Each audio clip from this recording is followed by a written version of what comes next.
الحلقات تحفظني بآيات من القرآن، هي الحلقات تملأني بحب المصطفى العدنان، هي الحلقات تحفظني بآيات من القرآن، هي الحلقات تملأني بحب المصطفى العدنان، وأخلص نيتي دوما لرب واحد ديان بروح ملؤها طهر. Sure Ahqaf tefsiri 17. ayetten başlayıp okuyayım inşallah. Bismillah, elhamdülillah, ve salatu ve selam ala Resulillah. Esselamu aleyküm ve rahmetullahi ve berekatuhu. Tövende diyektanlağa İbn Kathir rahimahullah'ın Kur'an-ı Kerim tefsiri Uygurca tercümesi Ahqaf suresi 17. ayetten başlayıp okuyayım inşallah. Euzubillahimineşşeytanirracim. Bazı Adem yani ata anası imanğa davet kılgan facir bala voy sizler meni qayt terilishdan qo'rqitib atamsizlar. Menden ilgari nurg'un ummatlar o'tdi. Ulardan hech odam terildirilgani yo'q deydi. U ikkisi Allah'a feryat qilib, voy sana iman etqin. Allah'ın va'dasi haqiqatan haqdir deydi. U bu faqat avval qiladin qolgan afsonalardir deydi. Ani shundoq kishilarga Allah'ın azab qilish so'zi haqliq bo'ldi. Ular bo'lsa ulardan ilgari o'tgan insonlardan va jinlardan bo'lgan ummatlar qatoriga kirgizildi. Ular haqiqatan ziyon tortquchi bo'ldi. Mu'minlarning va kofirlarning hammasining qilgan amallariga yarasha darajalari bo'ladi. Ularning amallarining savobi va jazosi kam ziyoda qilinmay to'liq berildi. Ularga zulm qilinmaydi. Kafirlar devzaqqa to'g'rilanadigan kunda ularga ayiblash yuzidan aytiladi. Sizlar lazzatlaringlarni hayoti dunyoda bahriman bo'lib tugatdinglar. Sizlar zaminda haqsiz ravishda cho'ngchilik qilib, iymondan bosh tortganliginglar va Allohning itoatidan chiqqanliginglar tufaylidan bugun xor qilg'uchi azob bilan jazolanasizlar. Ata-onalarni qaqshatquchi avlodlarning bayoni va ularning oqibati to'g'risida.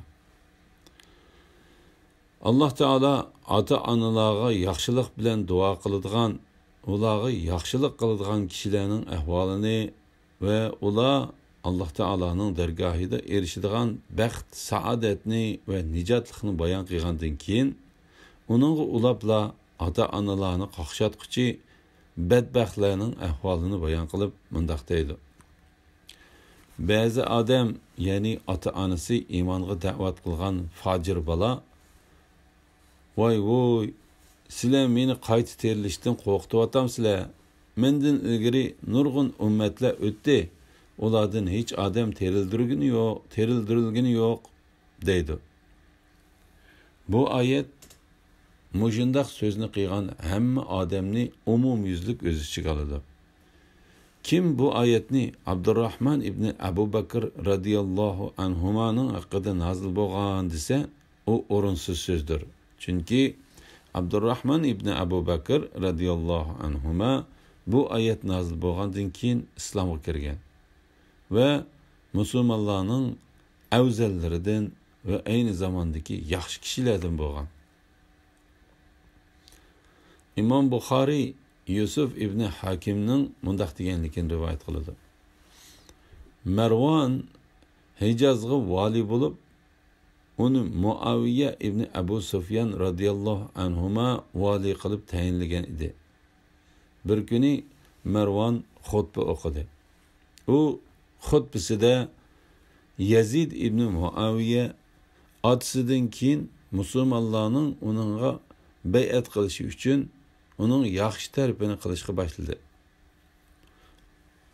Abdurrahman ibn Abu Bakr radiyallohu anhuma Marvonga uning ziddiga tegadigan bir narsa dedi. Marvon uni tutinglar dedi. Abdurrahman Aisha radiyallohu anhaning uyiga kirib oldi. Shuning bilan ular uni tutishga qodir bo'la olmadi. Ondan Marvon musha odam haqida Allah ba'zi odam ya'ni ota-onasi iymonga da'vat qilgan fojir bola voy sizlar meni qayta terilishdan qo'rqityapsizlar. Mendan ilgari nurg'un ummatlar o'tdi. Ulardan hech kim terildirilgani yo'q deydi degan oyatni nozil qilgan dedi. Aisha radhiyallohu anha parda orqasidan turib Alloh taolo bizning haqqimizda Qur'ondan hech narsa nozil qilmadi. Alloh taolo faqat mening o'zram to'g'riliq oyat nozil qildi dedi. İmam Nasai Muhammad ibn Zayyadning mundaq deganligini rivoyat qildi. Muaviya radhiyallohu anhu o'g'li Yazidga xalifalikni topshirgan chaqda Marvon bu Abu Bakr va Umar radhiyallohu anhumaning tutgan yo'lidir degan.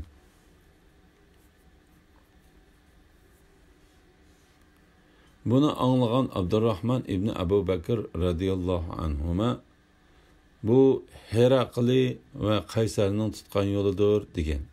Shuning bilan Marvon Alloh taolaning ba'zi odam, ya'ni ota-onasi iymonga da'vat qilgan fojir bola, voy sizlar meni qayta terilishdan qo'rqityapsizlar deydi degan oyatning nozil bo'lishiga sababchi bo'lgan kishi shu degan. Ondan bu xabar Aisha radhiyallohu anhaga yetib borgan. Shuning bilan Aisha Marvon yolg'on so'zlabdi. Allohning nomi bilan qasam qilamanki, u buni bilmaydi. Agar men bu oyat nozil bo'lgan kishining ismini aytishni xohlasam, albatta uning ismini aytib berdim. Chunki payg'ambar alayhisalom Marvonning otasiga uning vujudidagi chog'da la'nat etgan. Marvon bo'lsa Allohning la'natining bir parchasidir degan. La ilaha illalloh Muhammad rasul.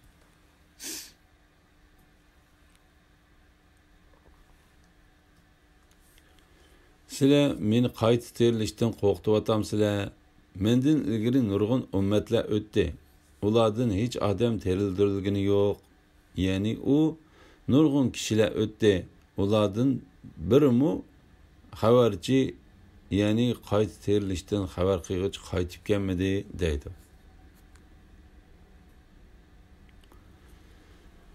U ikkisi Allohga faryod qilib, ya'ni u ikkisi Alloh taoladan balasiga hidoyat ato qilishni so'rab, balasiga voy sana iymon etgin, Allohning va'dasi haqiqatan haqdir deydi. Bu faqat avval qilardan qolgan afsonalardir deydi. Ani shunday kishilarga Allohning azob qilish so'zi haqliq bo'ldi. Ular bo'lsa ulardan ilgari o'tgan insonlardan va jinlardan bo'lgan ummatlar qatoriga kirgizildi. Ular haqiqatan ziyon tortquchi bo'ldi.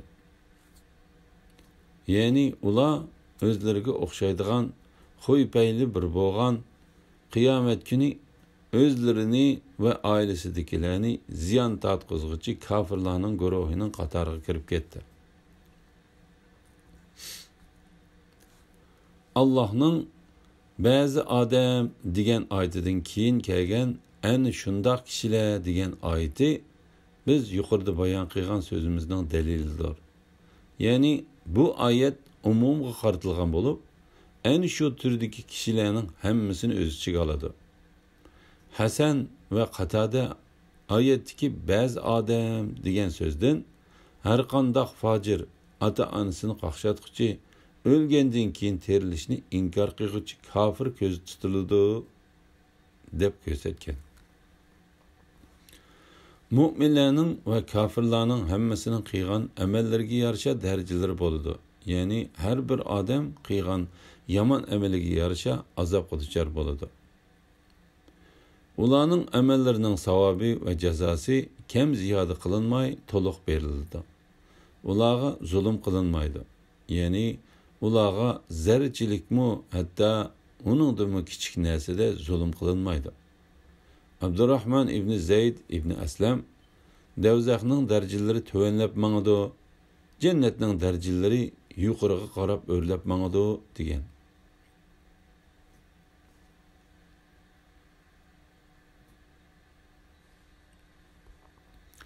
Kafirlar davzaqqa to'g'rilanadigan kunda ularga ayiblash va malomat qilish yuzasidan aytiladi.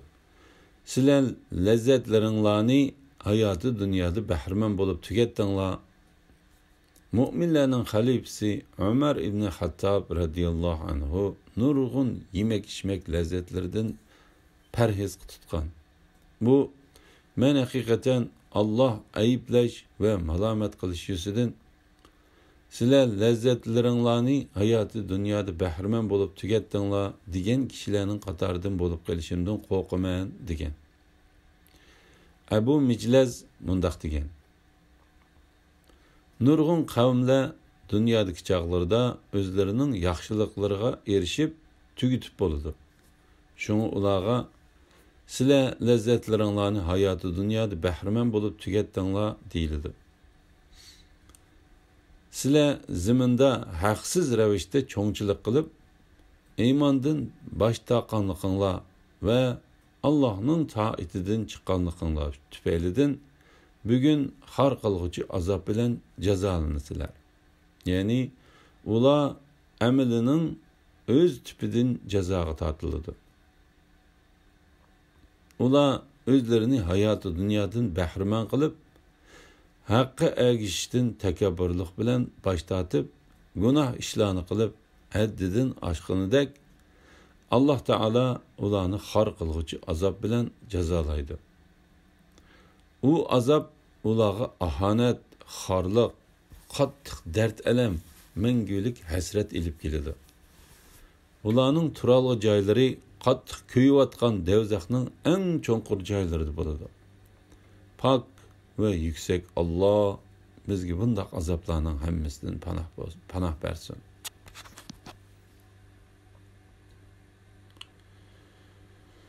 Ey Muhammed sallallahu aleyhi ve sellem. Ad'ning qarindishi, ya'ni Hud alayhissalomning o'z qavmi bilan bo'lgan qissasini bayon qilgan. O'z vaqtida u Ahqof degan yerdagi qavmni Allohning azobidan ogohlantirdi. Uningdan, ya'ni Huddan ilgari va uningdan keyin nurg'un payg'ambarlar o'tdi. U, ya'ni Hud qavmini ogohlantirib aytdi. Sizlar faqat Allohga ibodat qilinglar. Men haqiqatan sizlarning Allohdan g'ayriga ibodat qilsanglar, buyuk kunning azobi qilishinglardan qo'rqaman. Ular: "Ey Hud, sen bizni ilahlarımızdan to'sqili keldingmi? Agar sen so'zingda rostchilardan bo'lsang, bizga bizni qo'rqatgan azobni keltirgin" dedi. U: "Sizlarga azobning qachon kelishini faqat Alloh biladi. Men sizlarga avatilgan narsani tabliq qilaman, va lekin men sizlarni nodon qavm ko'raman" dedi. Ular o'zlarining va'dasiga surilayotgan bulutni ko'rib, "Mana bu bizga yomg'ir yog'diruvchi bulutdir" deydi. Hud aytdi: "Undaq emas. U sizlar baldirroq ishga eshishni talab qilgan narsadir. U bir bo'ron bo'lib, uning ichida qattiq azob bor. U Robbining bir amri bilan hamma narsani halok qiladi. Ya'ni bo'ron kelib ularni halok qildi. Shuning bilan ularning joylarining, ya'ni turgan makonlarining izidan boshqa narsa ko'rinmaydigan bo'lib qoldi. Gunohkor qavmni mushundoq jazolaymiz." Ad qavmining qissasi to'g'risida Muhammad alayhissalomni uning qavmidan ba'zi kishilar inkor qilganligi uchun alloh taolo Muhammad alayhissalomga tasalli berib mundoq deydi: ey Muhammad sallallohu alayhi vasallam, Adning qarindishi, ya'ni Hud alayhissalomning o'z qavmi bilan bo'lgan qissasini bayon qilgan. Ya'ni g'olib va buyuk Alloh taolo Hud alayhissalomni ilgariki Ad qavmiga payg'ambar qilib avatgan. Ular Ahqob degan yerda o'ltiraqlashgan edi. Qatada bizga aytilishicha Ad Yamanda o'ltiraqlashgan bir qabila bo'lib, Yamanning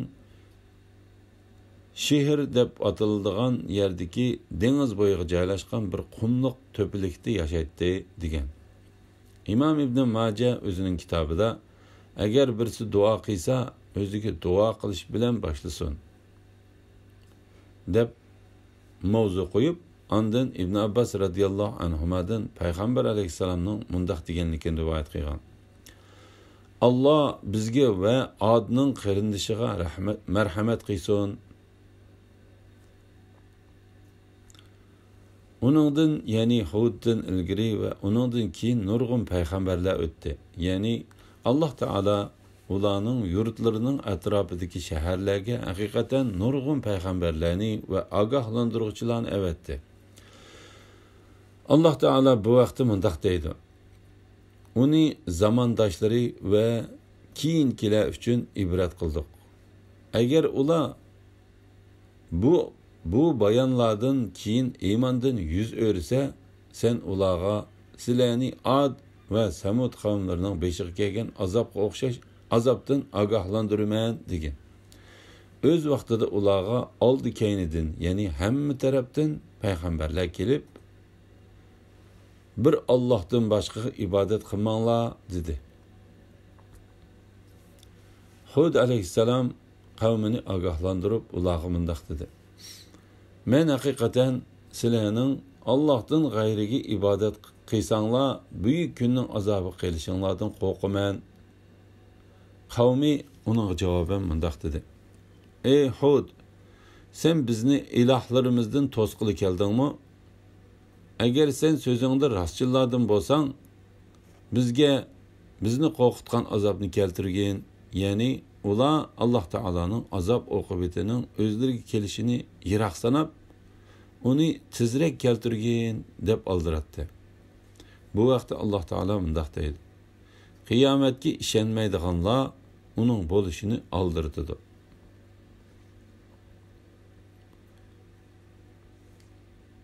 U sizlarga azobning qachon kelishini faqat Alloh biladi. Men sizlarga avatilgan narsani tabliq qilaman. Ya'ni sizlarning ahvolinglarni Alloh taolo obdan biladi. Agar sizlar azobning baldir tushishiga loyiq bo'lsanglar, Alloh taolo uni sizlarga baldir tushirdi. Mening ishimga kelsak, mening mas'uliyatim sizlarga avatilgan narsani tabliq qilishdan iboratdir. Va lekin men sizlarni nodon qavm ko'raman. Ya'ni sizlar aqlinglarni ishlatmaysizlar, haqni tushunmaysizlar dedi. Ular o'zlarining va'dasiga surilayotgan bulutni ko'rib, ya'ni ular o'zlariga kelayotgan azob bulutini ko'rib, uni o'zlariga yomg'ir yog'diruvchi bulut deb gumon qildi. Ular buningdan xursand bo'lishib, bulutdan yaxshilik kutdi. Ular haqiqatan qurg'oqchilik ofatiga duch kelgan bo'lib, yomg'irga intayin muhtoj edi. Undaq emas. U sizlar baldirroq ish qilishni talab qilgan narsadir. U bir bo'ron bo'lib, uning ichida qattiq azob bor. Ya'ni u sizlar agar sen so'zingda rostchilardan bo'lsang, bizni qo'rqitgan azobni keltirgin degan azobning dal o'zi shu. U bir bo'ron bo'lib, uning mas'uliyati ularning yurtidagi hamma narsani Rabbining amri bilan halok qilishdan iboratdir. Bu vaqtda Alloh taolo mundoq deydi: u, ya'ni bo'ron, har qanday narsaning yenidan o'tsa, uni chirigan so'ngakdek tutma talon qilib o'tadi. La ilaha illalloh Muhammad rasul. Shuning bilan ularning joylarining, ya'ni turgan makonlarining izidan boshqa narsa ko'rinmaydigan bo'lib qoldi. Izidan boshqa narsa ko'rinmaydigan bo'lib qoldi. ya'ni ularning cho'ng kichik hammasi halok bo'ldi. Ulardan hech kimi tirik qolmadi. Gunohkor qavmni mushundoq jazolaymiz. Ya'ni mana bu payg'ambarlarimizni inkor qilgan, bizning buyruqlarimizga xiloflik qilgan kishilar haqidagi hukmimizdir. İmam Ahmad Aisha radhiyallohu anhaning mundaq deganligini rivoyat qiladi. Men payg'ambar alayhissalomning eg'izi ichilib qog'idak qaqaqlab kulganini ko'rmadim. U kulsi faqat tabassum bilan kuladi. Agar payg'ambar alayhissalom bulutni yoki bo'ronni ko'rsa, bulut yoki bo'ronning yaxshi yomon ekanligini uning yuzidan bilib olg'ili bo'ladi. Men ey Allohning payg'ambari, kishilar bulutni ko'rsalar yomg'ir yig'ib qolishini umid qilib xushal bo'ladi ekan. Lekin sen bulutni ko'rsang, yuzingning o'zgarib ketadiganligini ko'raman, dedim. Payg'ambar alayhissalom, ey Aisha, men qandaqmi u bulutda azob yo'q deya olayman? Qavmlardan biri haqiqatan bo'ron bilan halok qilingan. Yana biri bo'lsa, ichida azob bor bulutni ko'rganda, mana bu bizga yomg'ir yog'diruvchi bulutdir deyishgan deb javob berdi. Bu hadisni Imom Buxoriy va Muslim rivoyat qilgan. Imom Ahmad Aisha radhiyallohu anhaning mundaq deganligini rivoyat qiladi. Payg'ambar alayhissalom osmon ufuqlaridan biror tarafda biror o'zgarishni ko'rsa, ishini tashlab, hatto namoz o'qiyotgan taqdirdami, ey Alloh, sana sig'inib uning yomonligidan panoh tilayman deydi. Agar Alloh taolo uni ko'tarib etsa, g'olib va buyuk Alloh taolo hamd sana aytadi. Agar yomg'ir yog'sa, ey Alloh, foydali yomg'ir yog'dirib bergin deydi.